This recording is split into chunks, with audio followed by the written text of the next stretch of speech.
Salut à tous, c'est Robin Meis du site autourdelarosace.com. Je vous présente dans ce tutoriel le morceau de musique Maria Luisa, composé par Julio Sagreras. C'est le morceau que vous avez entendu en début de vidéo.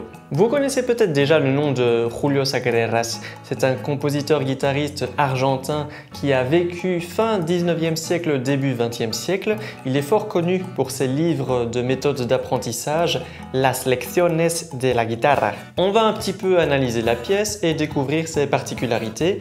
Et je jouerai en fin de vidéo le morceau plus lentement avec partition et tablature à l'écran. Ceux qui désirent directement obtenir les partitions et tablatures avec mes doigtés peuvent les obtenir au format PDF avec le lien dans la description de la vidéo. Le titre Maria Luisa serait logiquement en rapport avec la sœur de Julio Sagreras, car cette pièce vient d'un ensemble de 3 pièces où le compositeur indique A mi querida hermana Maria Luisa, ce qui veut dire à ma très chère sœur Maria Luisa. Ce morceau est défini comme une mazurka.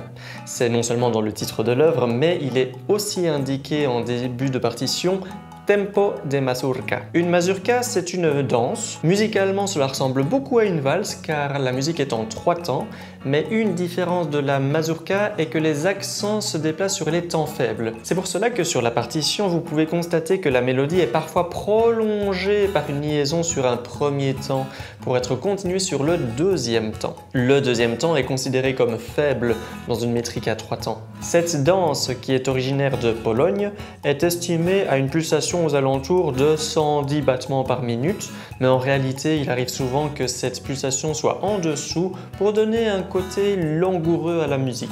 La mélodie d'une mazurka est souvent commencée par une anacrouse. L'anacrouse, en résumé, c'est quelques notes en introduction avant le vrai premier temps. Dans Maria Luisa, on a bien cette anacrouse représentée par les notes ascendantes La, Si, Do, Mi, La, Si de la première mesure.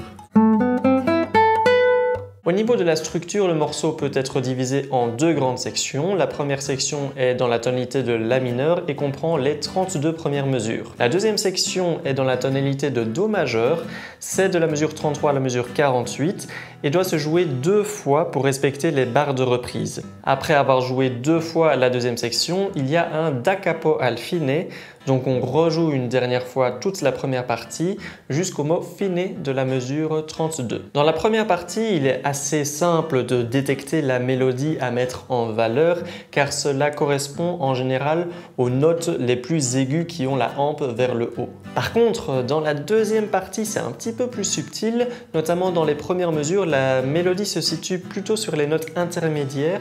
La tierce Do Mi sur la première mesure et Do dièse Mi de la deuxième mesure sont plutôt là pour remplir les harmonies et la mélodie serait plutôt Sol, Mi, La dièse, La, Sol, Fa. Cela demande donc une certaine maîtrise des doigts de la main qui tirent les cordes pour faire sonner un peu plus les notes intermédiaires et moins les notes aiguës. Je vais donc enchaîner la partition et tablature. Souvenez-vous, si vous voulez cela au format PDF, c'est dans la description de la vidéo. Petit pouce en l'air si vous avez aimé le tutoriel et abonnez-vous à la chaîne pour suivre le contenu.